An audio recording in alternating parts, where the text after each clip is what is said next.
I never thought my life would take a sharp turn at a wedding that wasn't even mine.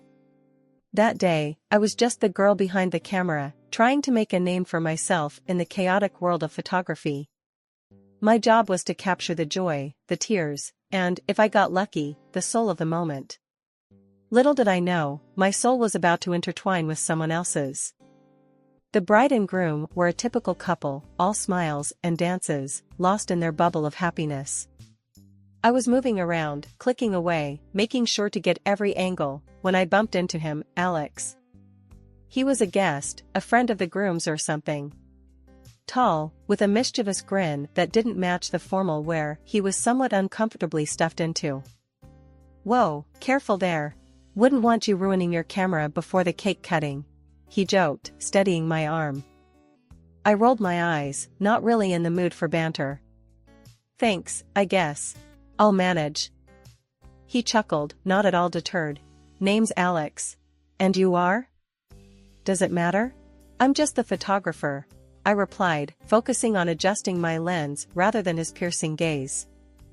"Just the photographer who captures moments that'll be treasured for a lifetime." "Sounds pretty important to me," he quipped, leaning in slightly, curious. I sighed, finally giving him a glance. "I'm Mia. And you're blocking my shot." Alex stepped aside, hands raised in surrender, but his smile never wavered. "My apologies, Mia. How about I make it up to you by not getting in your way again?" "Try not to," I muttered, already moving to my next spot, trying to ignore the warmth his smile sparked in me. The wedding went on, and so did our brief encounters. Alex had a knack for popping up wherever I was, each time with a comment or a joke, trying to chip away at my focus. It was annoying. It was also kind of refreshing. As the evening wound down, I found myself outside, taking a breather, when Alex joined me, holding 2 glasses of champagne. "Thought you could use one," he said, handing me a glass. I took it, our fingers brushing briefly. "Why are you so interested in the photographer?" He shrugged, leaning against the railing. "Why wouldn't I be? You're interesting. And pretty damn good with that camera." I sipped the champagne, letting the edge of my guard down. "Thanks. You're not too bad yourself, for an annoying guest." "Annoying, huh?" He grinned. "I prefer charmingly persistent." We talked more than I expected that night. About photography, about life, about dreams that seemed too big for our current worlds. Alex had this way of making everything seem possible. It was dangerous. It was exhilarating. As the night ended and we said our goodbyes, Alex asked for my number. I hesitated, not sure if I wanted to dive into whatever this was. But the spark in his eyes, the promise of more laughs and shared dreams, had me typing my number into his phone. "I'll call you," he said, a statement more than a promise. And call he did. One date turned into many, laughter filled my days, and before I knew it, I was in love. Alex was everything I never knew I needed, supportive, loving, challenging. He made me want to be better, do better. Our whirlwind romance led to a small, intimate wedding, just us and the people who mattered most. A year later, our son, Jake, arrived, turning our duo into a trio, completing our little universe in the bustling heart of the city. Life in the city was a whirlwind of photo shoots, baby giggles, and stolen moments with Alex amidst our busy schedules. But every so often, we'd pack up our little world and head to the suburbs to visit Alex's parents. These trips, meant to be retreats, often felt more like stepping onto a battlefield, where words were weapons and tensions ran high. Alex's dad, George, was a tough nut, old school and hard-edged. The kind of man who believed in hard work above all and wasn't shy about saying so. His wife, Ellen, was softer, trying to smooth over her husband's rougher comments with smiles and changes of subject. The first visit after Jake was born set the tone for what was to become a recurring theme. We'd just settled in, Jake asleep in my arms, when George launched into his usual spiel. "So, Alex, how's the job going? Still at that same place?" George's voice was casual, but his eyes were sharp, probing. Alex shifted uncomfortably, glancing at me before answering. Yeah, Dad, still there. It's going well. George snorted. Well, hope you're thinking about the future. Now with the kid and all, you can't afford to be just going well. Need to aim higher, son. I felt Alex tense beside me. I could see him mentally bracing himself, the same old argument brewing. Ellen, sensing the mood shift, hurriedly interjected. George, let's not start with that now. Can't we just enjoy the visit? But George was on a roll. And what about you, Mia? Still taking pictures of other people's weddings? Thought you'd move on to something bigger by now. I bit my lip, holding back the retort that it was more than just taking pictures. Instead, I forced a smile. I love what I do, George. It's fulfilling, and it works with our schedule. Yeah, but is it enough? You two need to think about stability, for Jake's sake. George countered, his tone implying that our choices were anything but stable. It wasn't long before another visit rolled around. This time, George's health had taken a turn for the worse. The atmosphere was somber, Ellen worn out from worry, and George, though quieter, still managed to jab at Alex's career choices. Working hard or hardly working, son? George coughed out, a shadow of his usual confrontational self. Alex, looking weary, tried to keep the peace. Working hard, Dad. Always working hard. I watched the exchange, a lump forming in my throat. It was clear George's time was running out, and yet here we were, stuck in this loop of criticism and defense. After George passed away, the house felt not just emptier but quieter, like the very walls were mourning him. Ellen, now a widow, was a shadow of her bustling, energetic self. It was hard watching her go through the motions, trying to adjust to a life without her partner of so many years. I made it a point to call her often, lending an ear, or just sharing the day-to-day happenings to break through her solitude. She appreciated it, I could tell, even if our conversations were often peppered with her sighs and reminiscing about George. During one of these calls, Ellen mentioned that Laura, Alex's sister, decided to move back home. The news hit Alex like a ton of bricks. He was livid, cursing under his breath about Laura's real intentions. Can you believe her? Moving in with Mom, just like that?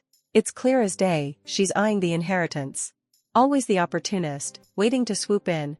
Alex fumed over dinner, his fork hitting the plate a little too hard. I was taken aback by his anger.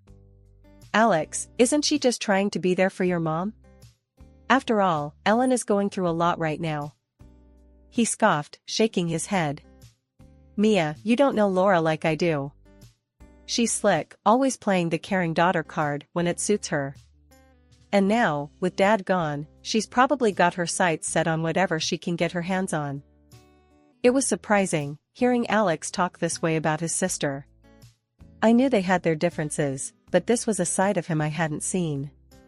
It made me uneasy, the ease with which he painted Laura in such dark strokes. The shift from our city apartment to Ellen's suburban home was jarring. One day we were in the heart of the hustle, the next, surrounded by two quiet streets and the ever-present shadow of George's absence. This move, sprung on us by Alex, wasn't welcomed by any party involved, least of all Ellen. Alex, what on earth are you thinking? This house is my space to grieve, not a hotel for your family. Ellen had protested over the phone, her voice a mix of shock and irritation. But Alex was determined, painting it as a grand gesture of support. Mom, it's settled. We're coming. You shouldn't be alone in that big house anyway. I watched him pace our living room, phone pressed to his ear, marveling at his stubbornness. My input? Seemingly unnecessary. By the time he hung up, it was a done deal, despite Ellen's reservations and my own unease. The day we moved in, Ellen greeted us with a tight smile, her home now invaded by our clutter and noise.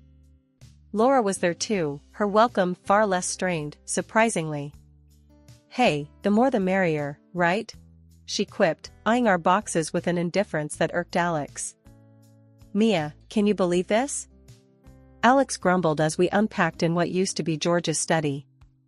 Laura's acting like she owns the place. I sighed, setting a framed photo on the desk. She's trying to help her mom, Alex. we're all adjusting here." Adjusting was an understatement.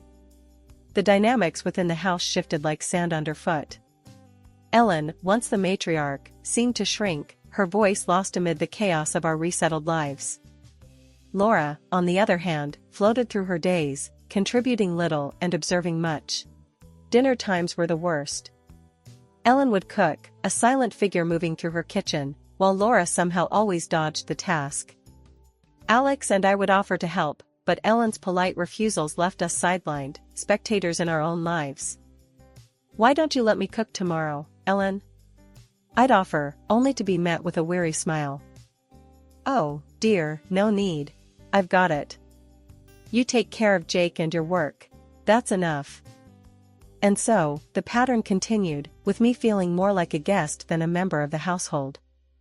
It didn't take long for the financial arrangements to rear their ugly head.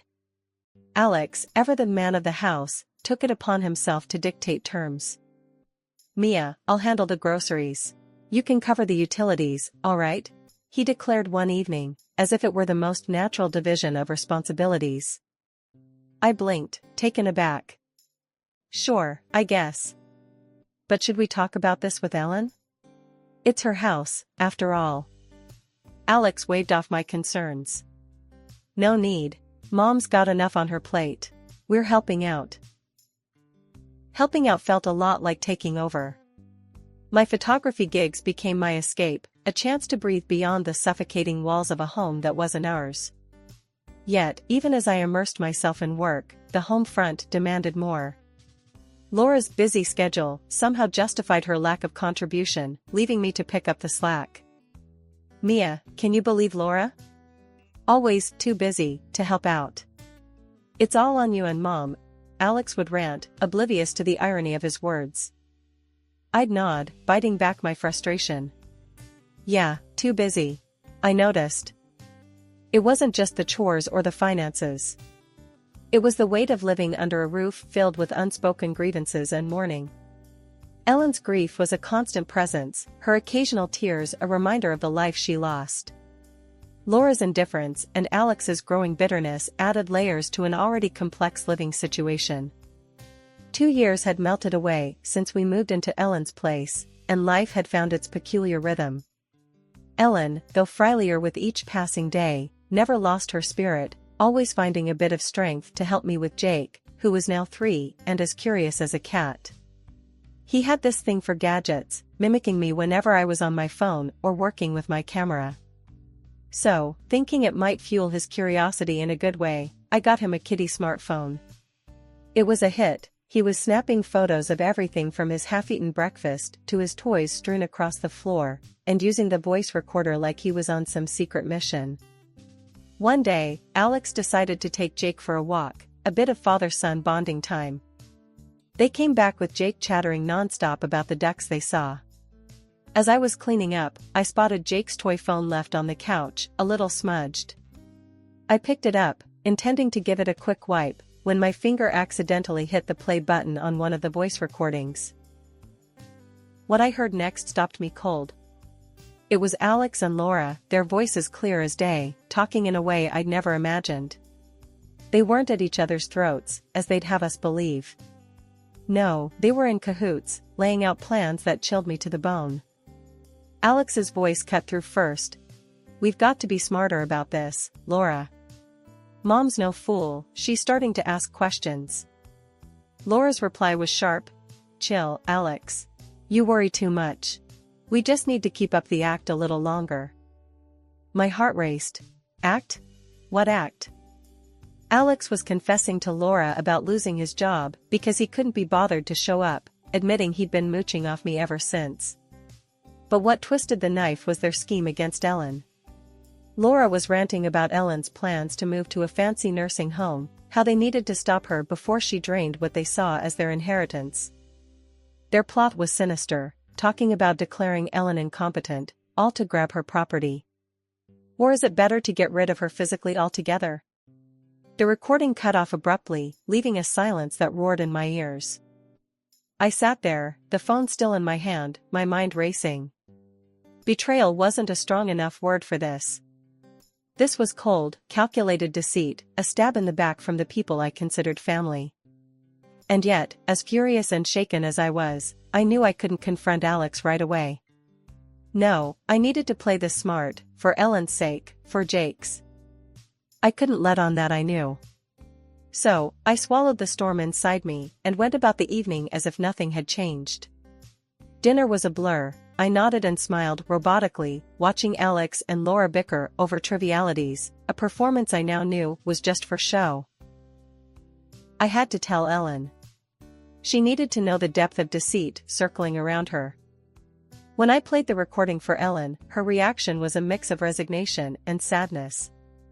I had my suspicions, dear, she sighed, but I never had the proof. And to think, I've been helping them out financially whenever they asked. Ellen's resolve firmed up as we talked. I've been considering moving into a nursing home, actually.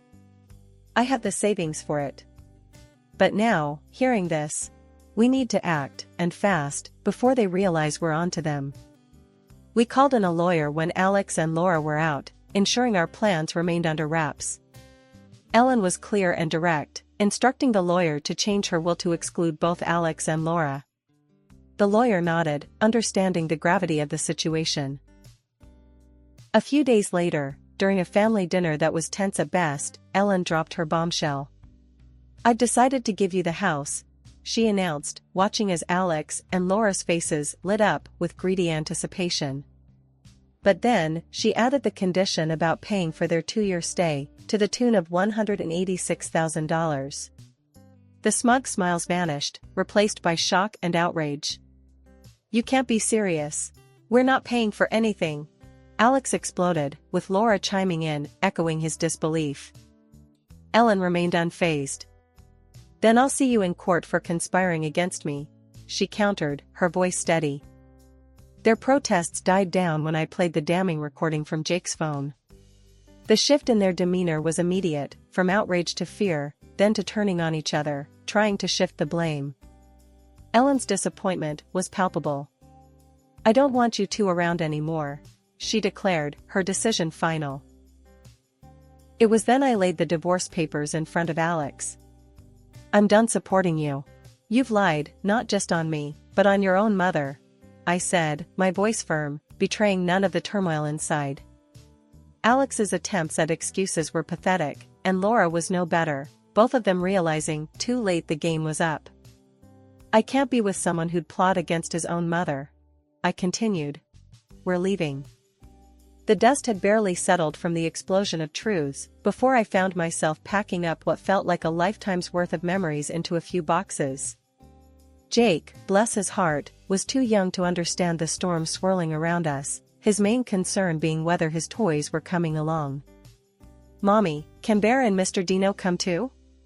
Jake asked, holding up his worn stuffed bear and the plastic dinosaur that had seen better days. "Of course, sweetie. They're part of the family," I reassured him, forcing a smile as I packed his treasures into a box marked Jake's stuff.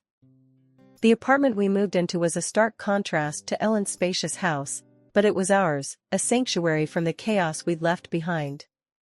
The first few nights, the silence was deafening, a reminder of the void left by the absence of familial bickering and the undercurrent of deceit.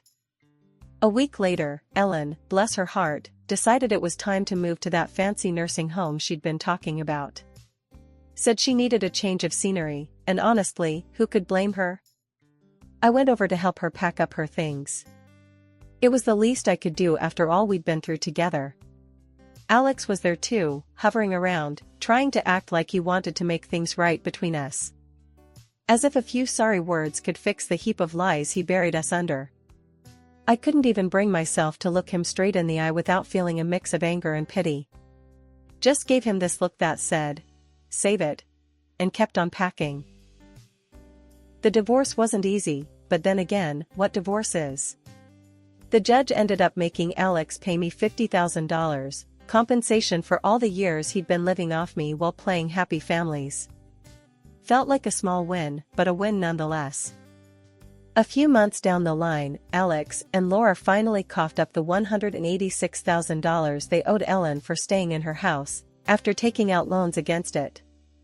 Ellen didn't waste any time putting that money straight into her own account, making sure it was out of reach from those two. Watching Ellen settle into that nursing home, a place she could finally call her own without the constant drama, made me think about what's really important. "I just wish it hadn't come to this," she told me as we finished setting up her room. "Me too, Ellen. But we're here now, and we've got to make the best of it," I said, trying to stay strong for the both of us. Settling into our new life wasn't easy, but Jake and I were making the most of it. Our apartment might have been small, but it was ours, and that made all the difference. I started picking up more photography gigs, each click of the camera a step towards rebuilding our lives. One day, as I was sorting through photos from a recent shoot, Jake came up to me, his little face screwed up in concentration. "Mommy, when can we visit Grandma Ellen again? I miss her." "Soon, buddy," I replied, ruffling his hair. "How about this weekend? We can make a day of it." His face lit up, and in that moment, I knew no matter how tough things got, we'd be okay as long as we had each other. Visiting Ellen became our little ritual. Despite the luxury surrounding her in the nursing home, she always said our visits were the highlight of her week. It was during one of these visits that things took an unexpected turn. Alex and Laura were there, looking more run down than I remembered. The desperation was clear in their eyes, a far cry from the confident facade they used to put on.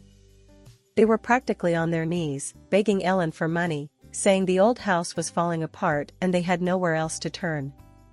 Ellen was firm, her voice steady as she refused them. "I've made my decision. The rest of what I have is going to Mia and Jake. You two have done enough damage." I couldn't help but feel a mix of vindication and sadness hearing that. Alex and Laura turned to me, their eyes blazing with anger. "This is all you're doing. You've turned her against us," Alex hissed, his voice low but filled with venom. Laura chimed in. "Yeah, playing the victim and now look, living off what should have been ours." Ellen's patience snapped. "Enough. If you two don't stop this nonsense, I'll take that recording to the police." "Don't think I won't do it." The threat of the recording being handed to the authorities was enough to send them packing. Their exit was swift, leaving a heavy silence in their wake. Ellen turned to me, her gaze softening. "I'm sorry you had to witness that, Mia. But I've seen enough to know where my support is best placed." I was taken aback by her words, a lump forming in my throat. "Ellen, thank you. It means the world to us, but we don't want you to feel like you owe us anything." She shook her head. "I owe you more than you know. You and Jake, you're my family. And it's high time I looked out for my real family." As we left the nursing home that day, I couldn't shake off the mixture of emotions swirling inside me.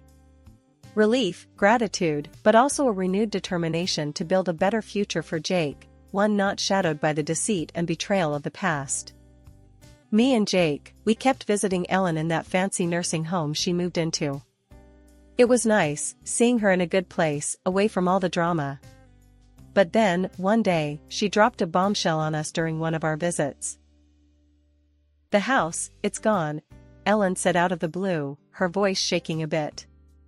"The bank took it because of the debts Alex and Laura racked up." I could see the pain in her eyes, the disappointment. It was like she was questioning everything she ever did as a mother. "I can't believe it's come to this. After everything I tried to do for them." "Ellen, this ain't on you," I told her, trying to make her see reason. "You did everything a mother could. It's their choices that got them here, not yours." She looked at me, then at Jake, who was busy with a coloring book we'd brought along. "At least I've got Jake," she said after a moment, a small smile breaking through. "He's a blessing, Mia. You both are." It was hard, watching her grapple with the mess her children had left behind. But in those moments, I saw the strength in her, the resilience. She had faced her share of battles, but she wasn't letting this defeat her. As for Alex and Laura, they vanished, leaving a trail of debts and broken relationships in their wake. Ellen didn't even know where they'd ended up, and honestly, I didn't care to know either. They chose their path, and now they had to walk it, wherever it led. Ellen, you've got us, I reminded her as we got ready to leave that day. Me and Jake, we're your family too, and we're not going anywhere. She hugged us both, holding on a little longer than usual. Thank you, Mia, for everything. Driving back to our apartment, I couldn't help but reflect on how much had changed. The road hadn't been easy, but we were making it through, one day at a time. And through it all, we found something worth holding on to, each other.